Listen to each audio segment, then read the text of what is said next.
What is happening, Magnus sites? This is breaking news. The first photos have been released of the recovered Titan Submersible Wreckage. So let's take a look at this. Breaking news: more than a week after the Titan Submersible imploded, killing all 5 on-board crews in Canada, have recovered pieces of the wreckage and brought them to shore. Joining us now is NBC News correspondent Ron Allen. Ron, walk us through what we're seeing in these newly released photos and how were crews able to actually recover this debris? There's been a crew out on a salvage ship out there in the North Atlantic for the last 10 days or so, using an underwater robotic device, which is the device that was used to find the wreckage in the first place. Okay. They've been able to lift it from the bottom of the Atlantic, some 12 to 13,000 feet deep on the bottom, near the wreckage of the Titanic, which is, again, 2.5 miles down or so. And they brought some of this to the surface. It appears to be pretty big chunks. It's wrapped in tarps and other material. It's unclear exactly which pieces of the Titan craft it is. Some of it appears to be part of the nose cone or the back cone. And again, they're fairly significant sized chunks, which is a bit surprising because remember there was what was described as a catastrophic implosion about an hour and 45 minutes into its voyage, its journey down into the depths of the Atlantic last week, killing 5 people aboard. But it's somewhat remarkable. They've been able to pull this wreckage up.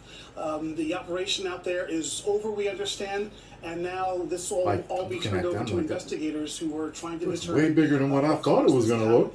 Yeah, Ron, walk us through what we know the way about they how talk about it investigators will approach determining what happened here. Maybe it's some other end parts or something, not Remember, the it happened in tube. international waters, but an area where the U.S. was patrolling and doing search and rescue Okay, operations. so that's the front. Canadians are also involved in this. Remember, it's a multinational operation. The victims are from several different countries, and I guess again, I could see that international waters. popping off. The focus is on the craft itself. Remember, there were warnings and there were concerns raised about its construction, about the material, that it's made out of carbon fiber.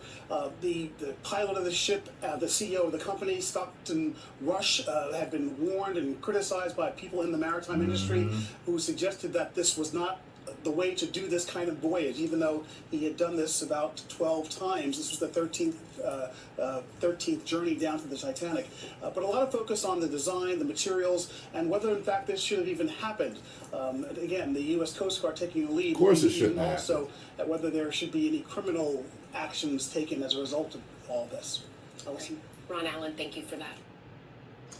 Man, all right, so I got a question. So I remember when it happened, and I was talking about, like how can you even operate without being certified? And people were saying, well, it was in international waters, ain't nothing what they could do. It's the law of the sea. Like, how does that operate?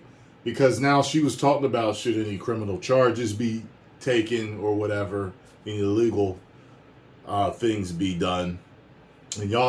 And I had heard about that before, but I'd only heard about it in joking.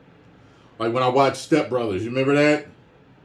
In Step Brothers, I can't remember if it was a deleted scene or if it's part of the whole, part of the movie. But he has said something like, if you don't, Randy here is going to eat your, and he was like Kobayashi. And he was like, I've seen him do it before. He was like, they couldn't charge him. He was in international waters or whatever, something. You know what I mean? So, I kind of heard in jokes, kind of like throughout the years, kind of like that. Yeah, man, there's international waters. Ain't nothing you can do about that. I've heard stuff like that. So, you're telling me you can just go out in international waters and act a damn fool and you don't have to pay for it? You don't get in trouble? I mean, I am not a major in law of the sea, so I don't know. I mean, I'm sure I could go look it up, but you guys are faster. You guys are faster. You guys will populate the comment section and answer my questions immediately. My followers are fast, so those parts look bigger than what I thought they were going to look, but like I said, it was a catastrophic implosion with the tube. I mean, I guess I could see everything else kind of popping off the sides while the tube being flattened, but those pieces look bigger than what I thought. And someone also sent me a something on Twitter. Twitter is becoming actually a pretty good place for you guys to get in contact with me if you want me to see something at least, so I can decide if I want to do a video on it. Because you can tag me in something, then I can just take a look at it. You know, I don't get notified of tags, but I do check them. You get what I'm saying? I check when I get a chance. And, otherwise, my phone just goes off all day. So, but they sent me something that says Titanic submarine first pics of Titan show it imploded in under a second. So they still saying that's how fast it went. So, but it's just I expected everything to look like tin foil and smashed soda cans. Everything to be flat. That's what I expected. But that's not the way it's turning out. I'm sure you seamen out there, stop it. I'm sure you guys out there can tell me why. But I'm just looking at the pieces. I'm thinking this is just like the ends and maybe the sides and stuff popping off while the tube. But anyway, yeah. Add any info you guys can to the comments. Talk to y'all later.